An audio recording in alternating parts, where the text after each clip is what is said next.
చాలా టైం నుంచి ఏదైనా గేమింగ్ రిలేటెడ్ ప్రోడక్ట్ రివ్యూ చేద్దాం అనుకుంటున్నా. ఎందుకంటే మన ఛానల్లో గేమింగ్ ప్రోడక్ట్ అంతగా ఎక్కువగా మనం రివ్యూ చేయలేదు. ఏదో ఒకటి జెబ్రానిక్స్ కంట్రోలర్ రివ్యూ చేస్తాం, అది కూడా చాలా ముందు. సో ఏదైనా గేమింగ్ ప్రోడక్ట్ రివ్యూ చేద్దాం అనుకున్నప్పుడు నాకు అమెజాన్ లో ఇది కనిపించింది. సో నేనైతే ఆన్ కెమెరాని అన్బాక్స్ చేశాను. జస్ట్ అమెజాన్ కవర్ నుంచి తీయంగానే నాకు బాక్స్ కొంచెం ఇక్కడ డ్యామేజ్ అనిపించింది, చాలా స్క్రాచెస్ అవి ఉండే బాక్స్ మీద. సో బాక్స్ ని ఒకసారి చెక్ చేస్తే ఇక్కడ సీల్ కూడా బ్రోకెన్ ఉండే ఆల్రెడీ. సో ఎవరు రిటర్న్ చేసిన ప్రోడక్ట్ నాకు ఇచ్చేసారు వీళ్ళు. జస్ట్ ఇక్కడ ఏదో టేప్ పెట్టేశారు అంతే. నేనైతే అమెజాన్ నుంచి చాలా ప్రొడక్ట్స్ కొంటుంటాను, కానీ నాకు ఎప్పుడు కూడా ఇలా సీల్ బ్రోకెన్ ఏ బాక్స్ రాలేదు. కొంచెం బాక్స్ అప్పుడప్పుడు డ్యామేజ్ అవుతుంటాయి. ఓకే, సో అన్బాక్స్ చేసి చూద్దాం మన కంట్రోలర్ కూడా ఎలాంటి కండిషన్ లో ఉందని. ఓకే, సో పైన ఇక్కడ కంట్రోలరే ఉంది. ఇంకా ఇదైతే మంచి కండిషన్ లోనే ఉంది, స్క్రాచెస్ అవి ఏం లేనట్టునే ఉన్నాయి. చూద్దాంలే తర్వాత మనం. అండ్ ఒక యూజర్ మాన్యువల్ కూడా ఉంది. ఇలాంటి కంట్రోలర్ కి మనకి యూజర్ మాన్యువల్ చాలా అవసరం ఉంటుంది. ఇంకా ఇవి ఈవోఫాక్స్ స్టిక్కర్స్. ఇంకా ఇది కూడా యూజర్ మాన్యువల్ లాంటిదే. దీంట్లో కూడా మనకి ఏ యాప్ డౌన్లోడ్ చేసుకోవాలనేది ఉంటుంది, మొత్తం క్యూఆర్ కోడ్ తో సహా.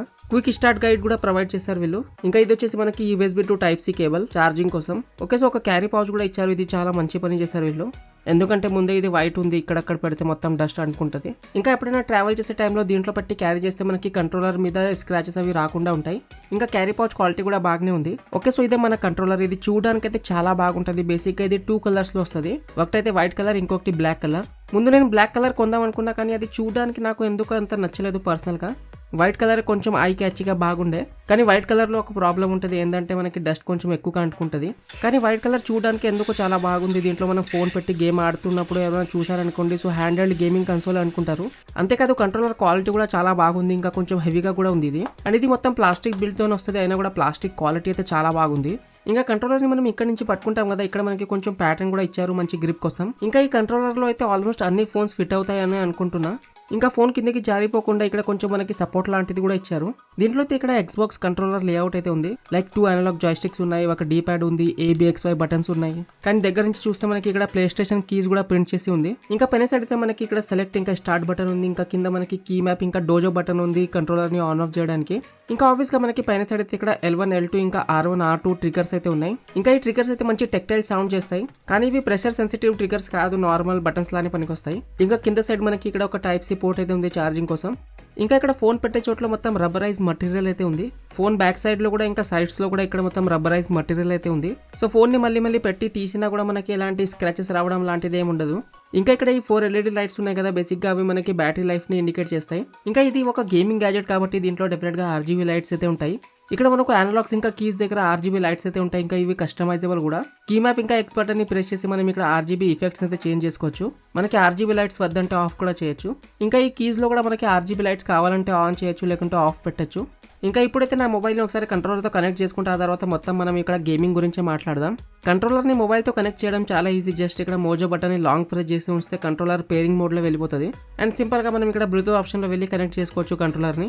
ఈ కంట్రోలర్ అయితే ఇక్కడ బ్లూటూత్ 5.0తో వస్తుంది. సో అన్ని ఆండ్రాయిడ్ డివైస్ ఇంకా iOS డివైస్తో కనెక్ట్ అయిపోతుంది ఈజీగా. అంతేకాదు ఈ కంట్రోలర్ని PCతో కనెక్ట్ చేసి కూడా గేమ్స్ అయితే ఆడచ్చు. ఇంకా వీళ్ళదైతే ఒక యాప్ వస్తుంది ఈవోఫాక్స్ డోజో అని. ఆ యాప్ కూడా మీరు ప్లే స్టోర్ నుంచి డౌన్లోడ్ చేసుకోవచ్చు. యాప్లో ఎక్కువగా ఏమి ఉండదు, జస్ట్ నేటివ్లీ కంట్రోలర్ సపోర్ట్ చేసే గేమ్స్ ఉంటాయి కదా, ఆ గేమ్స్ లిస్ట్ అయితే ఉంటుంది. ఇంకా ఇక్కడ చూడొచ్చు, ఇక్కడ మనకి ఫ్రీ ఫైర్, PUBG లాంటి గేమ్స్ కోసం ఇంకొక యాప్ డౌన్లోడ్ చేసుకోమని చెప్తున్నారు కీ మ్యాపింగ్ కోసం. సో ఈ కీ మ్యాపింగ్ గురించి కూడా మాట్లాడతాం తర్వాత.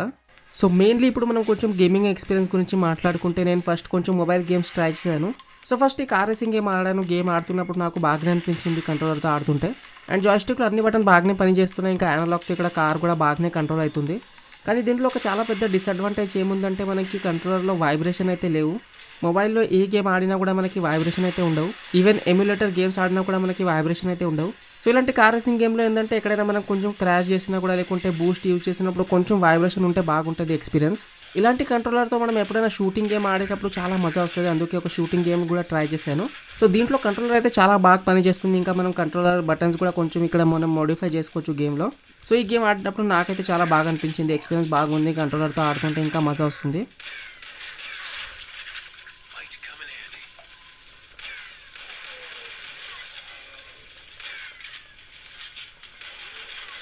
అండ్ ఇలాంటి కంట్రోలర్ ఏమైనా కొంటే డెఫినెట్గా ఎమ్యులేటర్ గేమ్స్ అయితే ఆడతారు. సో నేను కూడా కొన్ని ఇక్కడ PSP గేమ్స్ అయితే ట్రై చేశాను, like God of War.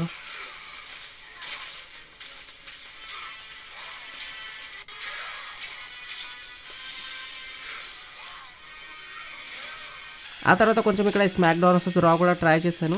And దీంట్లో మనకి నేటివ్గానే కంట్రోలర్ సపోర్ట్ ఉంటుంది. సో మనం కంట్రోలర్ కోసం ఎక్కువగా కీ మ్యాపింగ్ అది చేయాల్సిన అవసరం ఉండదు.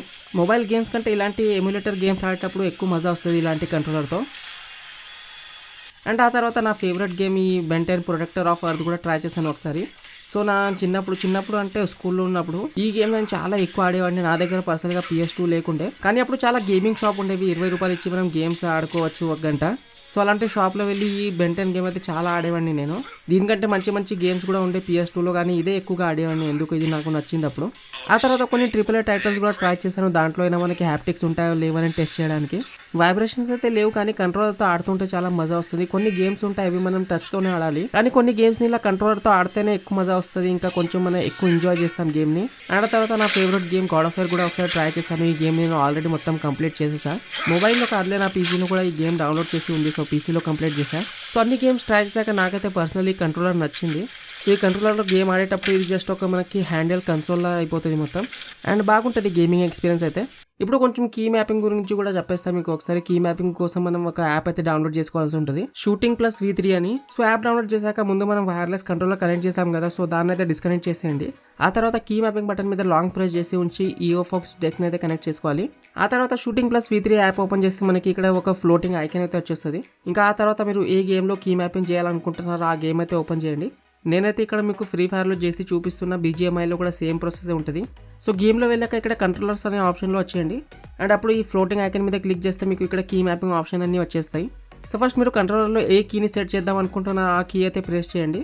ఆ కీ ప్రెస్ చేస్తే మనకి ఇక్కడ ముందు అయితే ఆ కీ వచ్చేస్తుంది. సో ఆ కీని తీసుకుపోయి మనం ఏదైనా ఆప్షన్ మీద పెట్టచ్చు.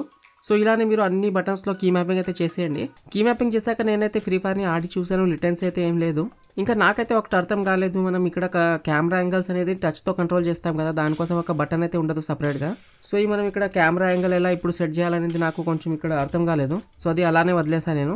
కంట్రోలర్ అయితే బాగానే పనిచేస్తుంది ఫ్రీ ఫైర్ గేమ్లో కూడా, కానీ నాకు పర్సనల్గా అంతగా నచ్చలేదు కంట్రోలర్తో ఆడడం. నేను ముందు చెప్పాను కదా కొన్ని గేమ్స్ ఉంటాయి అవి మనం టచ్తోనే ఆడితేనే ఎక్కువ మజా వస్తుందని. సో ఫ్రీ ఫైర్ BGMI కూడా అలాంటి గేమ్సే అయినా కూడా మనకి ఇలాంటి కంట్రోలర్ కొంచెం జాయ్ఫుల్ గేమింగ్ కోసమే ఉంటాయి, బాగా ఎంజాయ్ చేస్తూ గేమ్ ఆడడానికి బాగుంటాయి ఇవి.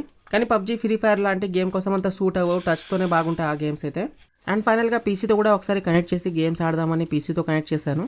అండ్ పీసీలో మీరు కనుక గేమ్స్ ఆడితే మీకు వైబ్రేషన్ అనేది ఉంటాయి కంట్రోలర్లో, కానీ వైబ్రేషన్ అనేది చాలా తక్కువ ఉంది. ఇంకా వైబ్రేషన్ క్వాలిటీ కూడా అంతగా బాగలేదు. సో పీసీలో ఆడడానికి అయితే నేను అంతగా రికమెండ్ చేయను ఇది మీకు. మొబైల్ గేమ్స్ కోసం అయితే బాగుంటుంది. సో కంట్రోలర్ అయితే బాగుంది ఓవరాల్గా మొబైల్ గేమ్ ఆడడానికి, లేకుంటే ఎమ్యులేటర్ గేమ్స్ ఉంటాయి కదా, సో అవి ఆడడానికి కంట్రోలర్ అయితే డెఫినెట్గా బాగుంది. ఓకే, సో బ్యాటరీ లైఫ్ గురించి చెప్పలేదు కదా, దీంట్లో మీకు 4 to 5 hours వరకు బ్యాటరీ బ్యాకప్ అయితే వచ్చేస్తుంది ఫుల్ ఛార్జ్లో. ఇంకా RGB లైట్స్ ఆఫ్ పెడితే మనకి ఇంకా 20-30 minutes ఎక్కువ రావచ్చు బ్యాటరీ బ్యాకప్. కానీ దీంట్లో కొన్ని మైనస్ పాయింట్స్ కూడా ఉన్నాయి, సో అవి కూడా ఒకసారి మీకు చెప్పేస్తా. సో కంట్రోలర్లో మనం ఫోన్ పెట్టాక ఫోన్ అయితే ఛార్జ్ పెట్టలేము. కంట్రోలర్ మనకి 4 to 5 hours వరకు బ్యాటరీ బ్యాకప్ వచ్చేస్తుంది, కానీ కొన్ని ఫోన్స్లో మనకి ఇంత బ్యాటరీ బ్యాకప్ ఉండదు, ఎస్పెషల్లీ గేమ్స్ ఆడేటప్పుడు. అండ్ ఇయర్ ఫోన్స్ కూడా ఆబ్వియస్లీ కనెక్ట్ చేయలేం, ఎందుకంటే ఇయర్ ఫోన్ పోర్ట్ కూడా మనకి కింద సైడే ఉంటుంది, ఎందుకంటే ఆ పోర్ట్ కూడా మనకి బ్లాక్ అయిపోతుంది. అలాంటప్పుడు మనం ఇయర్ బడ్స్ అయితే యూస్ చేయాల్సి ఉంటుంది.